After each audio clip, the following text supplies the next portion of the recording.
Yeah, I think GIDS is a great platform for a lot of the companies to sort of come together and showcase some of their products, the tech stacks that they're working on, and most importantly, the kind of work culture that we have in our organizations, the kind of opportunities that our employees get, the kind of learning we offer, a whole host of things.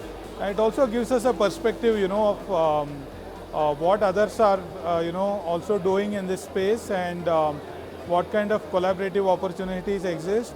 I think it's a great place. I think the quality of the crowd overall was really good. Most of the engineers were pretty much, full-time tech background. So that's one thing that kind of really made our presence here more valuable because tech talent is what you want to network with in such events as a company, and that's what GIDS sort of provided to us. Yeah, I mean, we've gathered a lot of feedback, and then we also ran some competitions and got some interaction with the overall tech crowd. And also our leadership team sort of met with a lot of the other execs, who were here. I think it is overall a pretty good, experience.